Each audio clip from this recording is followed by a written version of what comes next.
Hello बच्चों, चलिए प्रश्न को देखते हैं। प्रश्न है, निम्नलिखित में से कौन कौन एपी अर्थात समांतर श्रेणी है? यदि कोई समांतर श्रेणी है तो इसका सार्व अंतर ज्ञात कीजिए और इनके 3 और पद लिखिए। हमें एक श्रेणी दी गई है, हमें यह ज्ञात करना है कि वह समांतर श्रेणी है या नहीं है। यदि वह समांतर श्रेणी है तो हमें उसके 3 और पद ज्ञात करने हैं। श्रेणी दी गई है 0 दशमलव माफ कीजिए कोमा ऋणात्मक 4 कोमा ऋणात्मक 8 कोमा ऋणात्मक 12 कोमा डॉट डॉट डॉट। प्रश्न को हल करने से पहले प्रश्न की जो मुख्य अवधारणा है उस पर विचार करते हैं।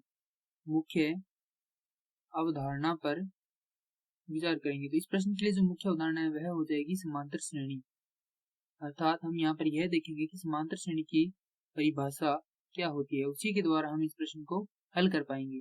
समांतर श्रेणी की परिभाषा होती है वह अनुक्रम या श्रेणी जिसके प्रत्येक 2 पदों का अंतर, प्रत्येक 2 क्रमागत पदों का अंतर, क्रमागत पदों का अंतर समान रहे, समांतर श्रेणी कहलाती है। यदि हम इसके रूप के बारे में देखें तो इसका रूप हो जाएगा ए प्रथम कोमा ए द्वितीय कोमा ए तृतीय, इसी प्रकार यह अन्य पद तक चलती है।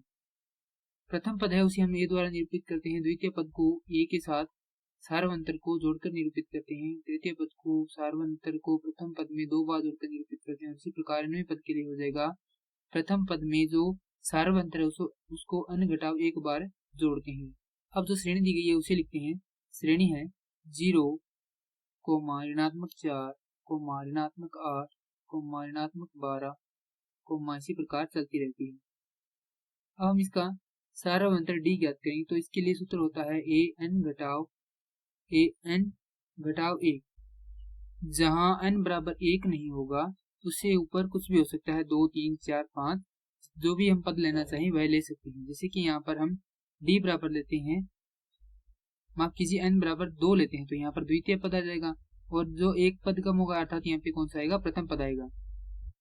इसे सिद्ध करने के लिए हम क्या ले सकते हैं, यहाँ पर तृतीय पद में से द्वितीय पद को घटा देंगे, क्योंकि n का मान हम 3 लेंगे तो यहाँ पे कितना आएगा, 2 आएगा। अब इसे सिद्ध करेंगे तो यहाँ पर जो श्रेणी है उसमें जो प्रथम पद है हमारे पास वह है 0, यानी कि पहला पद 0 है। d को हम यहाँ पर ज्ञात करेंगे कि यह बराबर है या नहीं है। बराबर है तो यह समांतर श्रेणी है, अगर यह बराबर नहीं है तो यह समांतर श्रेणी नहीं है। यहाँ पर द्वितीय पद है ऋणात्मक 4 घटाव प्रथम पद है 0, हल करेंगे तो यह आएगा ऋणात्मक 4। यहाँ पर तृतीय पद है ऋणात्मक 8 घटाव द्वितीय पद है ऋणात्मक 4, हल करेंगे तो यह आएगा ऋणात्मक 4, यानी ये दोनों बराबर है तो इसका मतलब सार्वंतर विद्यमान है और उसका मान है हमारे पास ऋणात्मक 4। इस श्रेणी के लिए सार्वंतर विद्यमान है, अतः यह क्या है कि समांतर श्रेणी है। अब हमें इसके 3 और पद लिखने हैं। हमें यहाँ पर 4 पद दिए गए हैं, हमें यहाँ पर ज्ञात करना है 5वां पद, 6ठा पद और 7वां पद। तो यहाँ पर इसके लिए सूत्र होगा a जोड़ 4d, क्योंकि यहाँ पे n घटाव 1 करेंगे अर्थात n का मान 5 है, 5 में से 1 घटाएंगे कितना आएगा, यहाँ पे 4 और साथ में है d।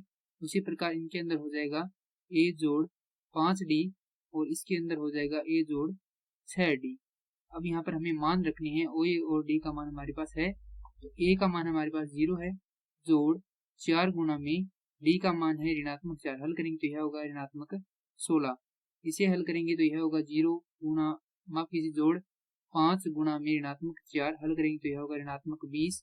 इसी प्रकार यह आएगा 0 जोड़ 6 गुना में ऋणात्मक 4 अर्थात यह हो जाएगा ऋणात्मक 24। अतः इस श्रेणी के अन्य 3 पद हैं ऋणात्मक 16, ऋणात्मक 20 और ऋणात्मक 24। यही हमारे प्रश्न का सही उत्तर है। मैं आशा करता हूँ कि यह प्रश्न आपके समझ में आया होगा। धन्यवाद।